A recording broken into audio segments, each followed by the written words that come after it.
인디언들의 기우제라는 말이 있습니다. 비가 오지 않을 때, 가뭄이 왔을 때 하늘에 제사를 드리는 행위를 우리가 보통 기우제라고 하죠. 우리나라도 기우제를 드립니다. 근데 인디언들이 드리는 기우제가 좀 특별한 점이 있어요. 어떤 부분이 특별한가? 이 확률에 대한 부분인데요. 여러분들, 그 인디언들이 기우제를 드릴 때 다시 비가 내리는 확률이 얼마 정도 될까요? 손 한번 들어봅시다. 30% 이상, 50%, 100%. 네, 잘 알고 있네요. 인디언들이 기우제를 하면 비가 올 확률이 100%라고 합니다. 여러분, 그 비결이 뭔지 아세요? 비결이 뭘까요? 맞아요. 비가 올 때까지 기우제를 드리기 때문에 확률이 100%입니다. 100%. 반드시 비가 올 것이라는 강한 확신을 가지고 포기하지 않고 기우제를 드리는 거예요. 언제까지? 비가 올 때까지 기우제를 드리는 겁니다. 여러분, 확신이 이렇게 무서운 겁니다.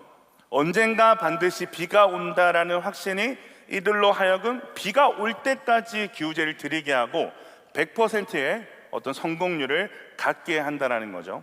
이 이야기는 우리에게 이 확신의 힘을 보여주는 이야기라고 할 수 있겠습니다. 비가 내릴 거라는 확신, 언젠가 반드시 비가 내릴 거라는 확신이 있었기 때문에 중간에 멈추지 않고 끝까지 기우제를 드렸다라는 거죠. 여러분, 성경에도 이런 사람들이 등장을 합니다. 12년 동안 혈루병을 앓았던 여인, 사랑하는 종이 병으로 죽게 되었을 때 예수님께 나와왔던 백부장, 그리고 예수님의 침묵과 엄청난 비하에도 끝까지 이 귀신 들린 딸을 위해서 포기하지 않고 예수님께 간구했던 수로 분위기의 여인, 그리고 맹인 바디메오, 회당장 야이로, 이런 다양한 사람들이 엄청난 확신을 가지고 예수님께 나와왔어요. 어떤 확신일까요? 어떤 확신을 갖고 이들이 예수님께 나와왔을까요? 예수님께 살 길이 있다, 예수님을 만나면 산다, 그분의 옷자락이라도 만지면 나는 고침받을 수 있다, 이런 강한 확신이 그들로 하여금 예수님께 나오게 만든 거죠. 여러분에게 묻고 싶습니다. 사랑하는 야베스 동역자 여러분, 여러분에게는 이런 확신이 있습니까? 제가 인디언 기우제에 대해서 다시 한번 묵상하면서 스스로에게 좀 이런 질문을 하게 되더라고요. 이 사람들은 언제 비가 올지도 모르는 막연한 확신을 가지고도 비가 올 때까지 기우제를 드리는데, 확실한 어떤 소망을 가진 우리의 예배, 우리의 기도는 과연 어떠해야 되겠는가?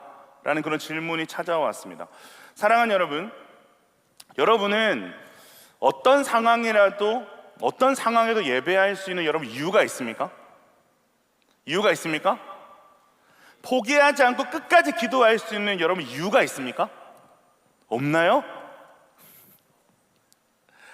그 이유가 예수를 만나면 산다, 예수님께 살 길이 있다는 확신에서부터 우리의 예배할 이유, 우리의 기도할 이유가 있는지 우리가 한번 돌아봤으면 좋겠습니다. 사랑하는 여러분, 여러분의 예배가, 여러분의 기도가 확신 없는 행위, 의미 없는 행동이 되지 않기를 주님의 이름으로 축복합니다. 오늘 본문의 사건은 가버나움을 배경으로 합니다. 예수님께서는 갈릴리 지역을 두루 다니시면서 가르치시고 치유하시고 선포하시는 일을 했습니다. 하루에 24시간이 모자랄 만큼 하나님 나라를 선포하셨고, 각종 질병에 시달리는 사람들, 그리고 귀신 들린 사람들을 치유해 주시는 사역을 했어요. 이 예수님의 인기가 어마어마했거든요. 그래서 가는 곳마다 막 인산인해를 이루는 거죠. 예수님께서 이런 대중적 인기를 종식시킬 목적으로 수일을 갈릴리에 머무셨다고 되어 있습니다. 자, 근데 예수님이 쉬실 수가 있었을까요? 아닙니다. 바로 전장에 있는 마가복음 1장 45절 말씀을 보면, 그러나 그 사람이 나가서 이 일을 많이 전파하여 널리 퍼지게 하니 그러므로 예수께서 다시는 드러나게 동네에 들어가지 못하시고 오직 바깥 한적한 곳에 계셨으나 사방에서 사람들이 그에게로 나아오더라. 예수님께 고침을 받은 자가 계속해서 예수님을 전파하니까 사방에서 예수님께로 몰려왔다라는 이야기를 증거하고 있습니다. 예수님은 그 무리를 피해서 한적한 곳으로 옮겨가셨는데 거기에 예수님이 있는 것들을 사람들이 알고 사방에서 몰려들고 있는 중이죠. 그렇게 수일 후에 다시 가버나움으로 돌아오셨습니다. 자, 그런데 어디서 또 소문이 났는지 예수께서 다시 가버나움에 들어가셨다라는 소문이 퍼지기 시작하면서 머무신 그 집 근처로 사람들이 몰려들기 시작하고 다시 인산인해를 이루는 장면을 우리는 살펴보고 있습니다. 본문의 내용을 볼 때 문 앞까지, 그 대문 앞까지 많은 사람들이 꽉 들어찬 것 같습니다. 예수님 좀 쉬려고 그 집에 들어가신 것 같은데 또 사람들이 이렇게나 많이 몰려든 거죠. 아니 목사님, 예수님은 하나님이신데 좀 안 쉬어도 되지 않습니까? 라는 질문을 가지는 청년들이 있을지 모르겠습니다. 근데 여러분, 예수님은 참 하나님이시면서도 참 사람으로 오셨기 때문에 우리와 똑같은 육신의 한계를 가지고 계십니다. 30대 초반에 한창 좋을 나이에도 사실상 좀 고단하실 수밖에 없는 스케줄을 지금 감당하고 계신 거죠. 그런데 예수님은 그 고단한 몸을 이끌고도 찾아온 이들을 외면하지 않으십니다. 2절에 보면 예수께서 그들에게 도를 말씀하시더니라는 말씀이 있는데, 여기서 말씀하시더니라는 이 동사의 형태를 보면 미완료 형태거든요. 이것은 예수님께서 쉬지 않고 계속해서 복음을 강론하셨다라는 것을 의미합니다. 자, 그때 쉬지 않고 예수님께서 계속해서 그 복음, 하나님 나라의 일들을 강론하실 때 여러분 어떤 일이 일어납니까? 3절에 보면 사람들이 한 중풍병자를 네 사람에게 메워 가지고 예수께로 올세라고 되어 있죠. 사람들이 중풍병자를 네 사람에게 이렇게 메워 가지고 예수님께로 데리고 오는 겁니다.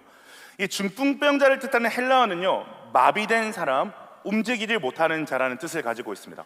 오늘날로 말하면 신경계 마비로 팔다리를 움직이지 못하는 상태에 있는 사람이죠. 이 사람을 침상채로 네 사람이 메어 가지고 예수님께 데리고 온 겁니다. 자, 그렇다면 왜 이들이 중풍병자를 메고 왔을까? 이유는 딱 하나밖에 없습니다. 어떤 이유입니까? 예수님이면 이 사람을 고쳐줄 수 있을 거라는 확신 때문에 그들이 침상채로 이 중풍병자를 메고 예수님께 데려온 거죠. 자, 근데 도착해 보니까 사람들이 예수님이 계신 그 문 앞까지 인산인해를 이루고 있는 거예요. 저 멀리서 예수님의 목소리만 겨우 들리고 예수님의 얼굴도 보기 힘든 상황이지 않았을까라고 한번 상상을 해봅니다.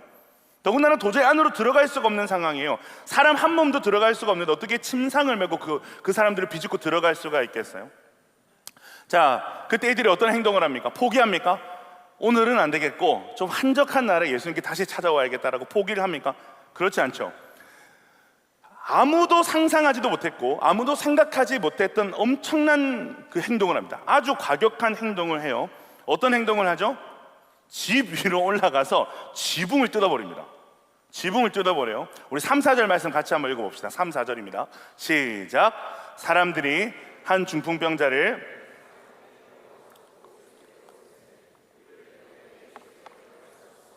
그 계신 곳에 지붕을 뜯어 구멍을 내고 중풍병자가 누운 상을 달아내리니. 여러분, 이 사람들이 뭘 했다고요? 집 위로 올라가서 뭘 했습니까? 지붕을 뜯어버립니다. 지붕을 뜯어버립니다. 그 뚫린 구멍으로 중풍병자가 누운 침상을 통째로 이렇게 내려보내는 거죠. 달아 내려보내는 거죠. 정말 웬만한 사람이면 상상하지도 못할 행동을 하고 있는 겁니다. 이 이야기는 정말 유명한 이야기예요. 제자들 모두가 다 알고 있는 이야기입니다. 그래서 마태, 마가, 누가복음에 다 같이 등장하는 여러분 이야기입니다. 그만큼 이 이야기는 유명하기도 하고 중요한 이야기라는 증거가 되는 거죠. 그런데 그 어디에도 이 중풍병자를 데려온 사람들이 어떤 방법을 동원해서 예수님과 이 사람을 만나게 했는지는 기록하고 있지 않습니다. 유일하게 오늘 우리가 나누고 있는 마가복음만이 중풍병자와 함께 온 이 사람들이 얼마나 과격한 행동을 했는가를 세세하게 기록하고 있습니다. 왜 마가는 이 상황을 기록하고 있을까요? 다른 복음서에는 기록되지 않은 이 상황을 왜 마가는 기록하고 있느냐? 그것은 기록한 관점의 차이가 있습니다. 강조하고 싶은 부분이 다르기 때문이죠. 마태와 누가는 예수님께서 이 중풍병자를 치료하시고 죄를 사하여 주시는 하나님이시다, 예수님이 바로 하나님이시다라는 것에 중점을 두고 있는 반면에 마가는 이렇게까지 하는 사람들의 믿음을 지금 우리에게 드러내주고자 하기 때문에 그렇습니다. 당시 팔레스타인의 가옥은 주로 평지붕으로 이루어져 있었고요, 그 지붕으로 올라가는 계단이 있었습니다. 지붕은 지금 주택가 같은 어떤 콘크리트가 아니라 흙과 집과 어떤 나뭇가지들을 이겨서 만들었기 때문에 사실상 사람이 지붕을 해체하는 일은 그렇게 막 어려운 일들은 아니었어요. 근데 그렇게 어려운 일은 아니었다라고 하더라도 분명한 사실이 있잖아요. 어떤 사실입니까? 이 작업은, 이 지붕을 막 해체하는 작업은 아주 곤란한 상황을 야기할 수밖에 없는 작업이라는 겁니다. 왜냐하면 그 지붕 안에 사람들이 다 모여 있잖아요. 여러분 생각해 보십시오. 일단 지금이나 예전이나 남의 집을 함부로 훼손한다는 생각은 우리가 일반적으로 할 수 있는 생각입니까? 할 수 없는 생각입니까? 할 수 없는 생각이에요. 여러분, 남의 집에 들어가고 싶어서 막 지붕 뚫고 들어간 적 있어요? 그럼 철컹철컹 하는 거예요. 네. 일반적으로 생각할 수 없는 방법입니다. 거기에다가 사람들이 꽉 들어가 있는 그 집안에 그 위에 흙지붕을 해체하는 일은 거기 사람들 머리 위로 엄청난 막 흙먼지가 떨어지는 불편함을 겪게 하는 상당한 또 신뢰가 되는 행동이라는 거죠. 체면을 중요하게 생각하고 정결을 중요하게 생각하는 유대인들을 생각할 때 사실 분노를 유발할 수 있는 행동을 이들이 지금 하고 있는 겁니다.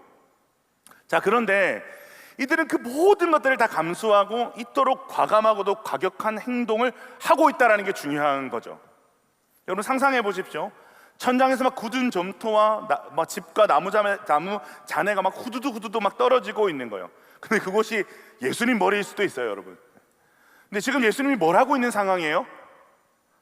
하나님 나라의 복음을 아주 진지하고도 열정적이게 그 피곤한 몸을 이끌시면서도 멈추지 않고 전하고 계시는 상황입니다.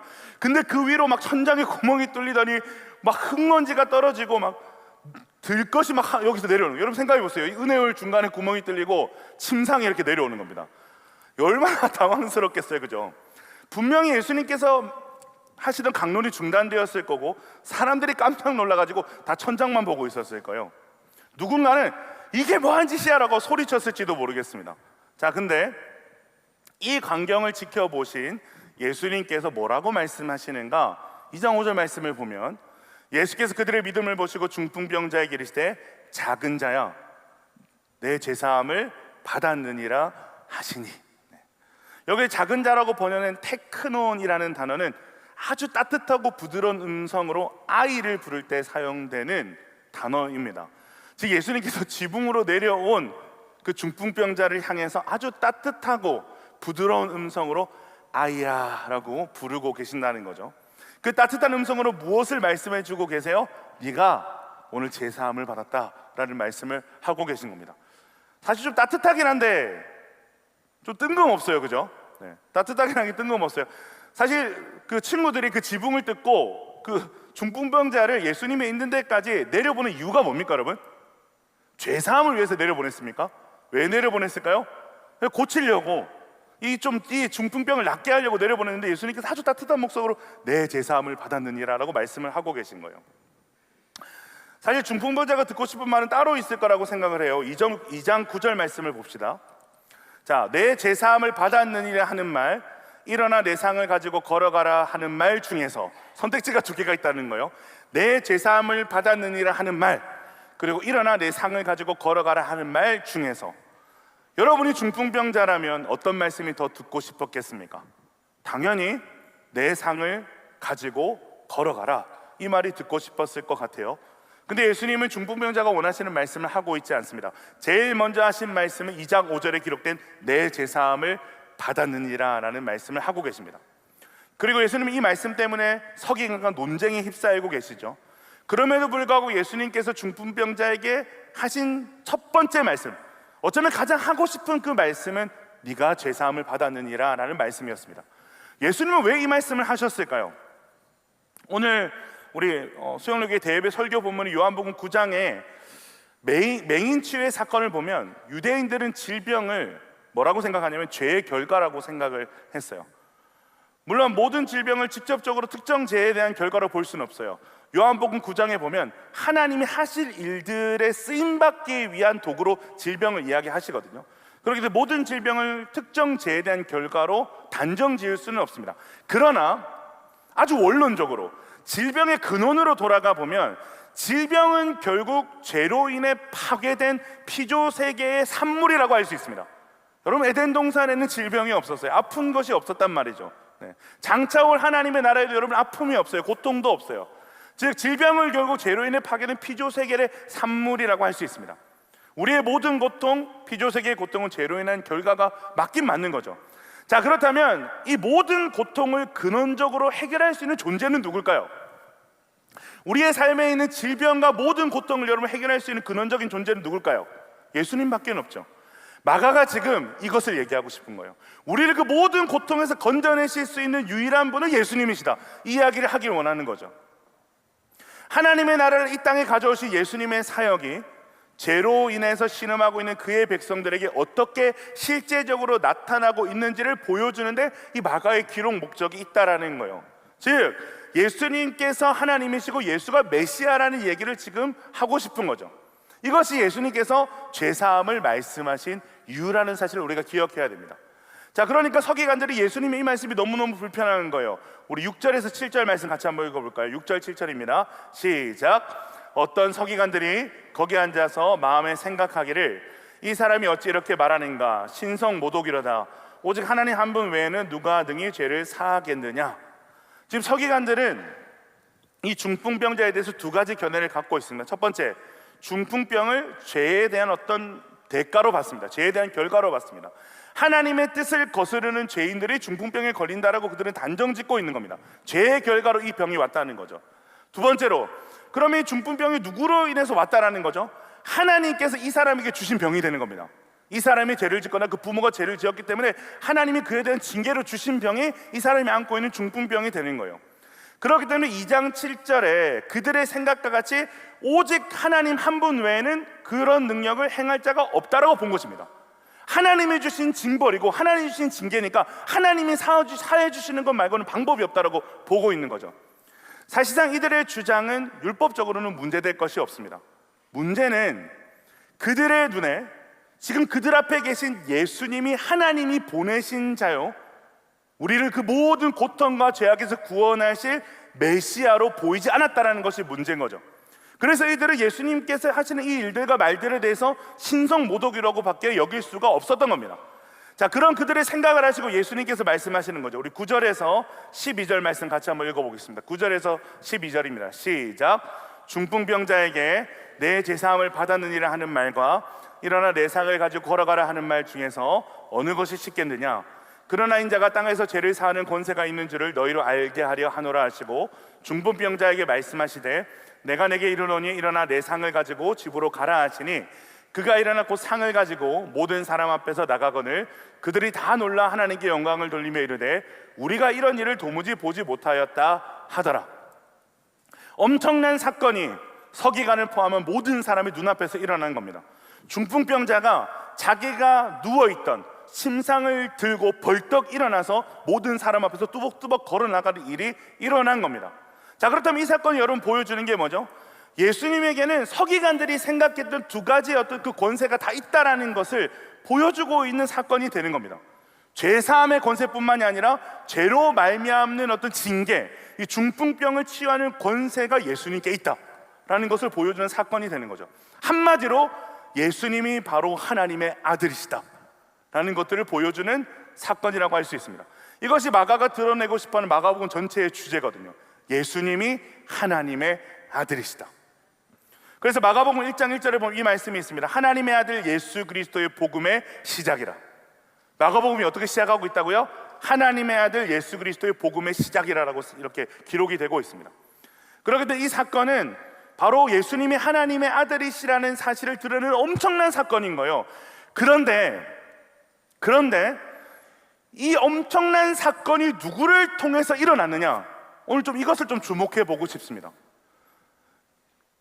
그 누군가가 예수님의 제사함의 역사, 구원의 역사의 통로가 되었는데 그 사람들은 누구냐라는 것에 대해서 우리가 좀 살펴보길 원해요. 여러분, 그 사람이 누굽니까?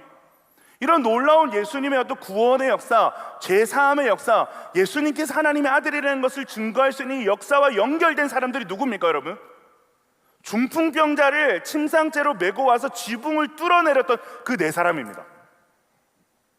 천장을 뚫고 위에서 아래로 내려서 예수님 앞에 중풍병자를 데려다 놓았던 그 사람들이라는 거죠. 2장 5절 다시 한번 볼까요? 2장 5절 같이 한번 읽어봅시다. 2장 5절입니다 시작. 예수께서 그들의 믿음을 보시고 중풍병자에게 이르시되 작은 자야 내 제사함을 받았느니라 하시니. 여러분, 말씀이 뭐라고 기록하고 있어요? 예수께서 뭘 보셨다고요? 예수께서 뭘 보셨다고요? 제 얼굴을 보지 마시고 말씀을 보셔야 돼요. 네, 제 얼굴 써져 있어요. 자, 예수님께서 뭘 보셨다고요? 그들의 믿음을 보시고. 예수님께서 그들의 믿음을 보시고 제사함의 권세와 병고침의 능력을 베풀어 주셨다. 그들의 믿음으로 말미암아 예수님께서 이 일을 하셨다라고 말씀이 기록하고 있습니다. 자, 그렇다면 이 네 사람이 보여준 것이 무엇인가? 두 가지로 제가 축약을 할 수 있을 것 같은데, 첫 번째로 이 네 사람이 보여준 것은 믿음입니다.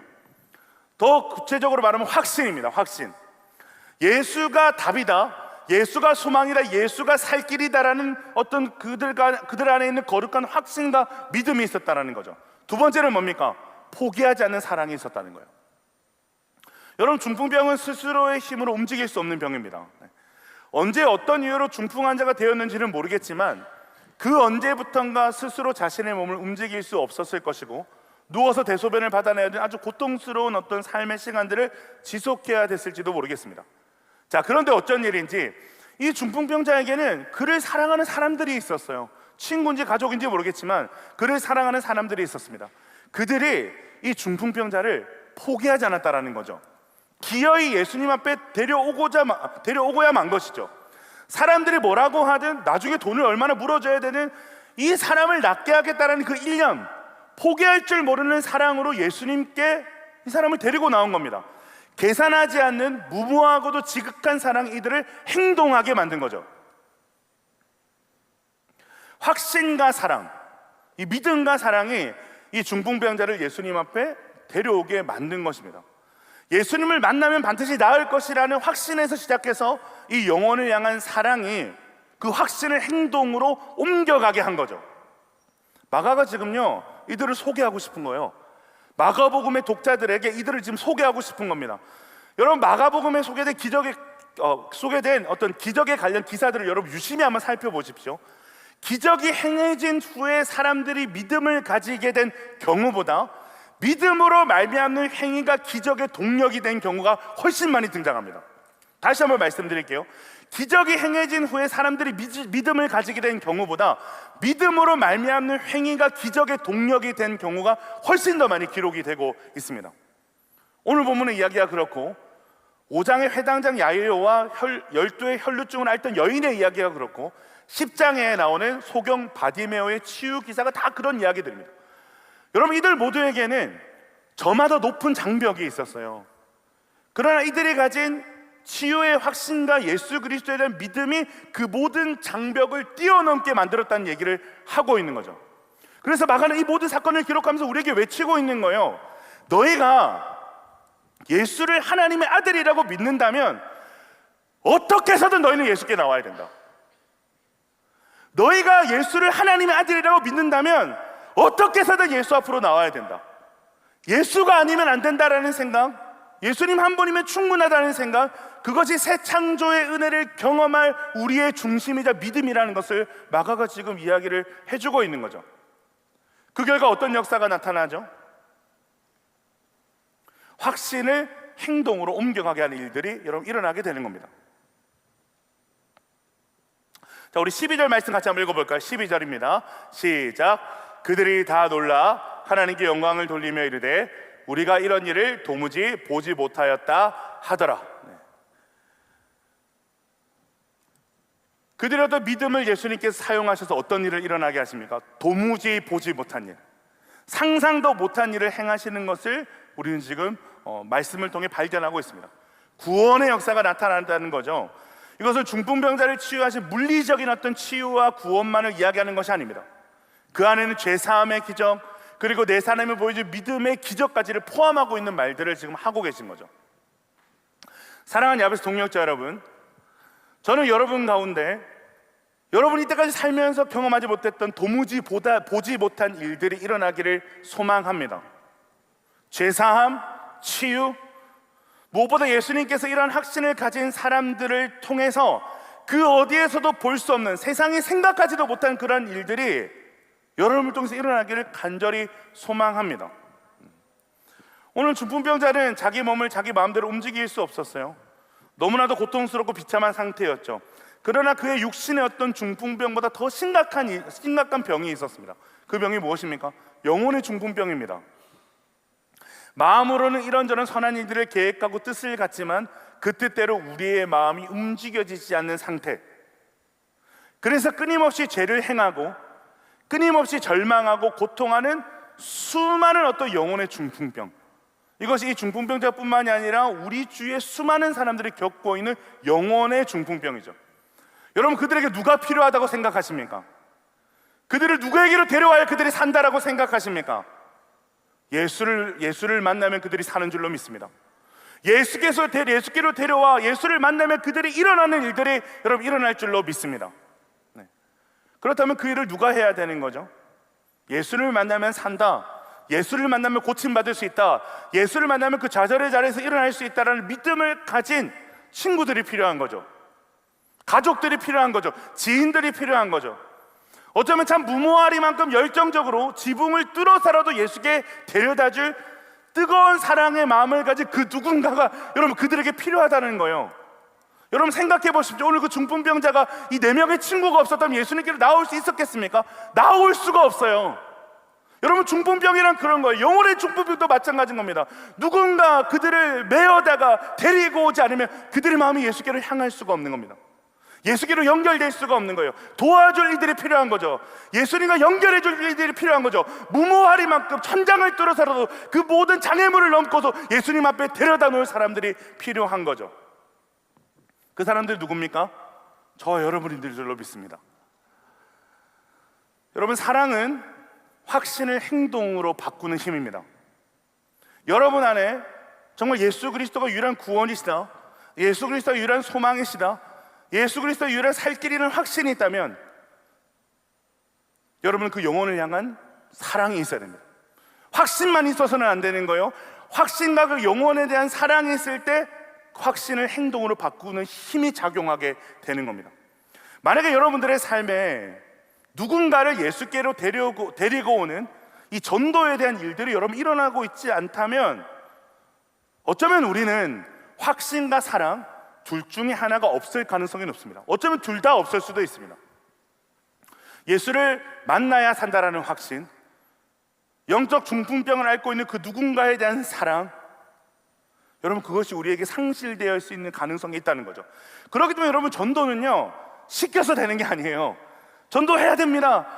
우리가 그리스도인이라면 전도해야 됩니다. 이렇게 시켜서 숙제처럼 할 수 있는 게 여러분 전도가 아니라는 거죠. 확신과 사랑이 있는 사람만 여러분 전도합니다. 확신과 사랑이 있는 사람이 전도를 하는 거예요. 그렇기 때문에 오늘 우리의 삶에 저 중풍병자의 친구들과 같은 행동이 없다면 우리는 어쩌면 예수를 알지 못하는 그들을 위해서 기도하기보다 우리 자신을 위해서 기도해야 되는 사람들인지도 모르겠습니다. 하나님, 저에게 예수가 소망이고 예수가 살 길이라는 흔들리지 않은 확신이 있습니까? 하나님, 저에게 저 영혼의 중풍이 걸려 영혼이 마비된 그들을 향한 하나님 사랑이 있습니까? 주님, 저는 왜 행동하지 않습니까? 저는 왜 움직이지 않습니까? 주님, 나에게도 확신을 주십시오. 주님, 우리에게 저 영혼의 절규를 볼 수 있는 시선과 사랑을 주십시오라고 여러분 우리 자신을 위해서 우리는 기도할 수 있어야 됩니다. 여러분, 전도가 어렵죠? 어려워요. 네. 여러분, 전도하기에 너무 많은 장애물들이 있습니까? 맞아요. 성경에 전도하기 쉽다는 이야기는 한 구절도 등장하지 않습니다. 전도는 어려운 거예요. 쉽지 않습니다. 수많은 영적 전쟁의 한복판 가운데 있는 게 여러분 영혼을 구원하는 그 일입니다. 그러나 오늘 본문이 무슨 말을 해주고 있는 거예요? 확신과 사랑에 있는 사람들이라면 그 수많은 장애물을 뚫고 길을 낸다는 이야기를 하고 있는 겁니다. 장애물 핑계를 대지 않는 거예요. 확신과 사랑이 있으면 길을 낸다는 거예요. 지붕을 뚫어서라도 여러분 길을 낸다라는 말씀을 하고 있는 거죠. 이번 스마일 파티 주제가 뭐죠? 주제가 뭡니까?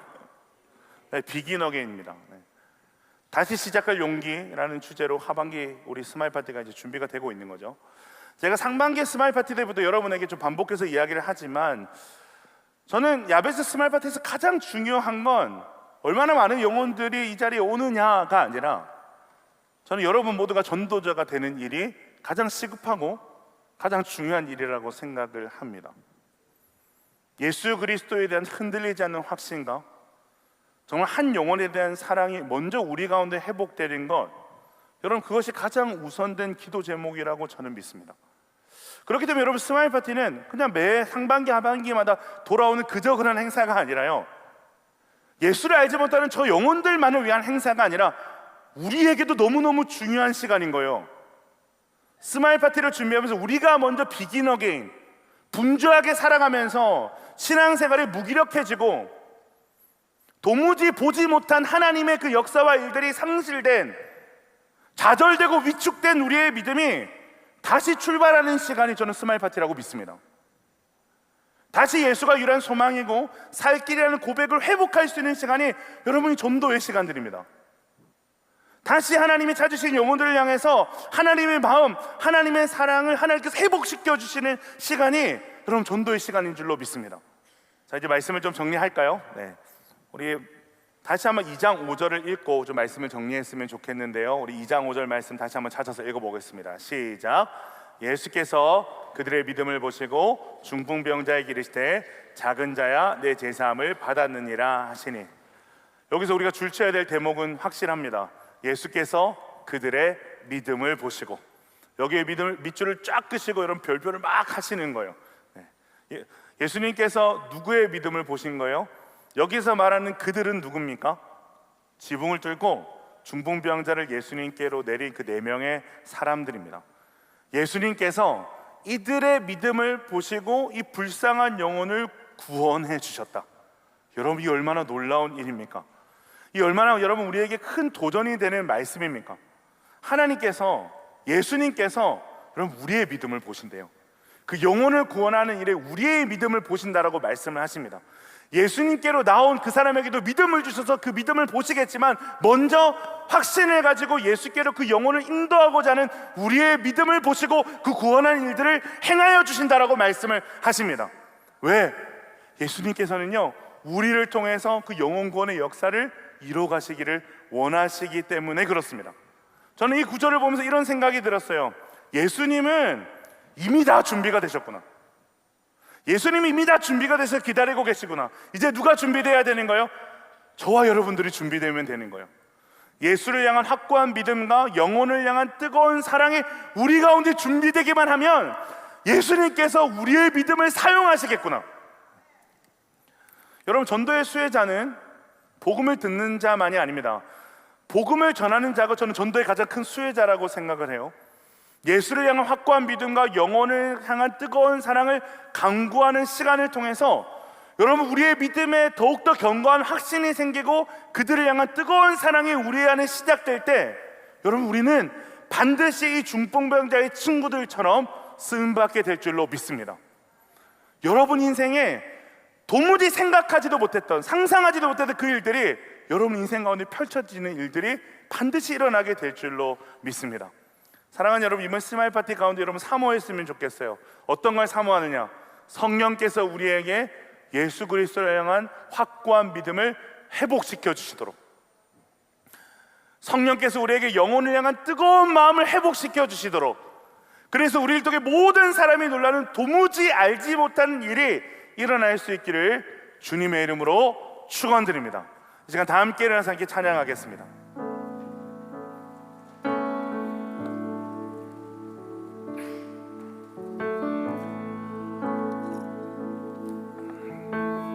민족의 가슴마다, 민족의 가슴마다 피 묻은 그리스도를 심어 이 땅에 푸르고 푸른 그리스도의 계절이 오게 하소서.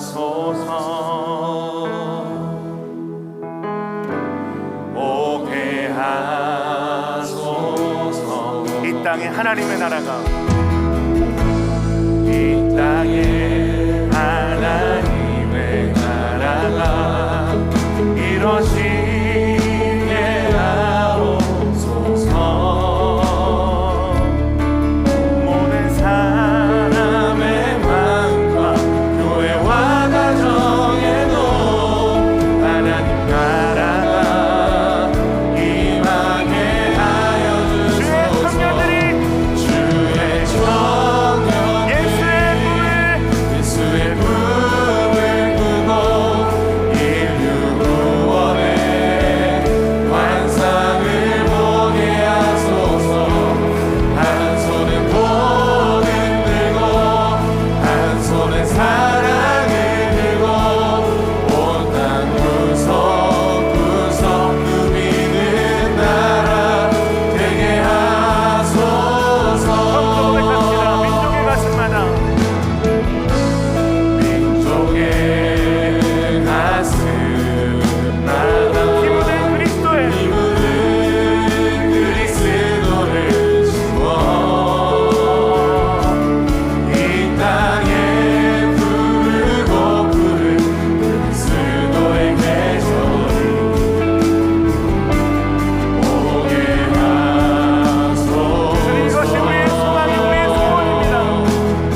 찬양합니다. 우리 시간 기도하십시다. 사랑하는 여러분, 우리가 복음을 전하는데 주저하게 되는 가장 큰 이유가 뭘까요? 진짜 그 막힌 길입니까? 막힌 지붕과 같은 우리의 정황과 상황들입니까? 여러분, 곰곰이 한번 주님 앞에 우리의 마음을 솔직하게 꺼내어놓고 시간 기도했으면 좋겠어요. 어쩌면 우리에게 가장 큰 장애물은 여러분 우리 자신일 수 있어요. 여러분, 그것을 상황과 정황과 환경, 막힌 담과 지붕이라는 핑계로 여러분 덮어주지 마시고, 어쩌면 복음을 전하는데 가장 장애물이 되고 있는 그것이 우리의 마음은 아닌가를 여러분 돌아봤으면 좋겠어요. 방금 우리가 고백한 찬양처럼 예수가 우리의 산 소망이라는, 죄의 사슬을 끊어버리는 유일한 이름이라는 그 놀라운 믿음, 그래서 외치지 않을 수 없는 확신의 고백이 여러분 희미해질 때 여러분 우리는 예수를 전할 수가 없습니다. 우리는 꿀먹은 벙어리같이 살 수밖에 없는 거예요. 여러분, 우리가 입으로는 예수가 산 소망이라고 말하고 예수면 충분하다고 말할지라도 우리의 실상은 예수보다 더 중요한 것들이 많을 때, 우리의 실상은 예수보다 더 커 보이는 것들이 많을 때, 우리의 실상은 예수보다 더 의지할 것이 많을 때 우리는 절대로 담대하게 예수가 필요하다라고, 당신도 예수가 필요하다라고 말할 수가 없는 거죠. 그렇게 이번 스마일 파티를 준비하면서 가장 먼저 비긴 어게인, 가장 먼저 다시 시작해야 될 사람은 여러분 우리 자신인 줄로 믿습니다. 우리에게 다시 그 복음이 우리의 살 길 되시고 소망되는 일들, 그 예수의 이름이 우리 가운데 회복되어야 되는 줄로 믿습니다. 이 시간 우리의 마음을 주님 앞에 꺼내놓고 우리의 부끄러운 민낯을 하나님께 내어놓고 기도하기를 원합니다. 사랑하는 주님, 믿음 없는 우리를 불쌍히 여겨 주시옵소서. 확신 없이 살았던 우리를 불쌍히 여겨 주시옵소서. 내가 먼저 비긴 어게인하게 하여 주시옵소서. 다시 복음 앞에, 다시 복음으로 충만케 하여 주시옵소서. 간절히 주님 이름을 거기도 하겠습니다. 주여,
예수가 살 길이다, 예수가 생명이다, 당신도 예수를 만나야 산다라는 여러분 그 확신을 구했다면 확신이 행동이 되게 하는 힘을 구하면서 나갔으면 좋겠어요. 여러분, 확신이 행동에 대한 힘이 뭡니까? 영혼을 향한 포기하지 않는 사랑입니다. 포기하지 않는 사랑이에요. 오늘 본문의 중풍병자는 자기 몸을 자기 마음대로 움직일 수가 없었어요. 너무나도 고통스럽고 비참한 상태였죠. 그러나 그에게 소망이 있었어요. 그에게 소망이 누굽니까? 그를 예수께로 데려오고자 하는 친구들이 있었어요. 어쩌면 참 과격하리만큼 그를 예수께로 꼭 데려다주고 싶어 했던 친구들이 있었어요. 지붕을 뚫어서라도, 그 어떤 대가집을 해서라도 꼭 그를 예수 앞에 데려다놓고 싶어 했던 친구들이 있었단 말이죠. 사랑하는 여러분, 우리 주위에 수많은 영혼의 중풍병자들이 있습니다. 마음으로는 이런저런 선한 일들을 계획하고 뜻을 갖지만 그 뜻대로 마음이 움직여지지 않는 상태, 끊임없이 죄를 향하고 끊임없이 하나님을 거스르며 끊임없이 절망하고 고통하는 수많은 영혼의 중풍병자들이 여러분 우리 주위에 얼마나 많습니까? 여러분 그들에게 누가 필요한 거죠? 예수를 만나면 산다. 당신 예수를 만나면 일어설 수 있다라고 말해줄 수 있는 친구들, 가족들, 지인들, 무모하리만큼 열정적으로 지붕을 뚫어서라도 예수께 데려다줄 뜨거운 사랑의 마음을 가진 그 누군가가 그들에게 절실하게 필요한 줄로 믿습니다. 아멘. 이 시간 기도할 때 그 사람이 내가 되게 해달라고 기도했으면 좋겠어요. 사랑하는 주님, 우리에게, 아니 나에게 보이지 않는 당신의 사랑을 부어 주시옵소서.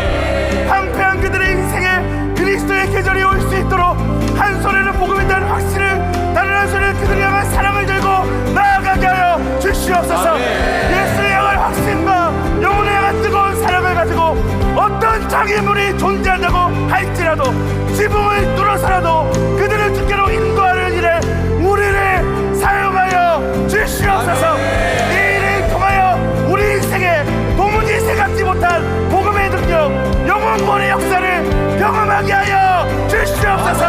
간절히 주님을 부르고 기도하겠습니다. 주여!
여기 다시 시작해야 될 사람들이 있습니다.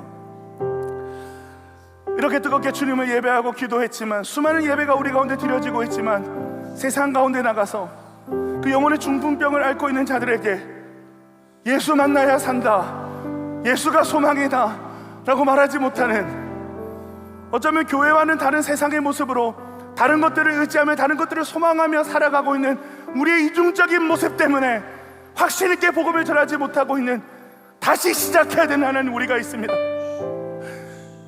주님께서 사랑하는 영혼들에게 우리의 마음을 쏟지 못한 채 여전히 내 인생 자기 사랑에만 매몰되어 있는 하나님 우리들이 이 자리에 있습니다.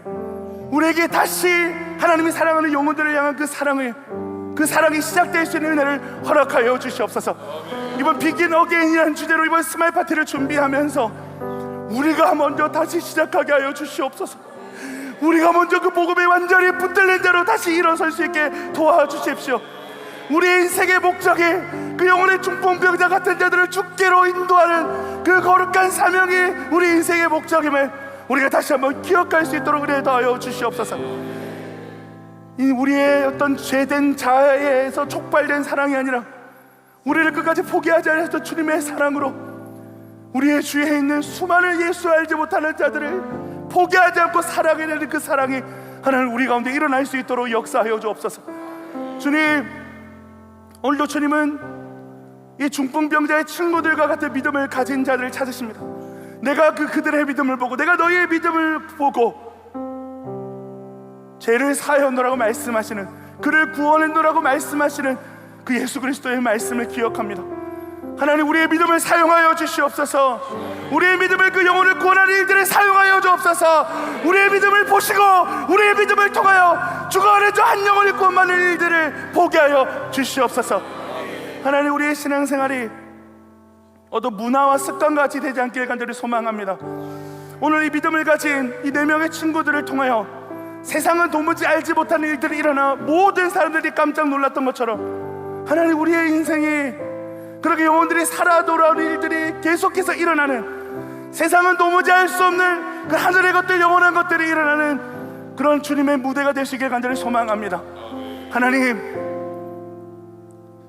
굳어진 우리의 신앙의 장벽을 허물어 주시고 마음껏 주님이 사용하시는 이 땅 가운데 하나님 나라가 세워지고 수많은 영혼들이 우리로 말미암아 주께로 돌아오는 일들이 일어나는, 영혼 살리고 하나님 나라 세워가는 일들에 우리 인생이 쓰임받을 수 있는 역동적인 하나님 나라의 일꾼으로 우리가 쓰임받을 수 있도록 주여 우리를 변화시켜 주시고 이번 스마일 파티를 통하여 다시 시작할 수 있는 우리 모두가 될 수 있도록 은혜 더하여 주시옵소서. 그렇게 우리를 사용하실 주님을 찬양하며 살아계신 우리 구 예수님 이름으로 기도드립니다. 아멘. 이제는 우리 주 예수 그리스도의 은혜와 하나님의 무한하신 사랑과 성령의 감화감동 충만하심이 예수 그리스도에 대한 확신을 회복하길 원하고 영혼을 향한 하나님 아버지의 사랑을 회복하길 원하여 고개 숙인 우리 아베스 청년들과 이 자리에 모인 주님의 사랑하는 자녀들 머리 위에, 그리고 우리 수영로교회와 한국교회와 열방의 교회 머리 위에 이제로부터 영원토록 함께할지어다. 아멘.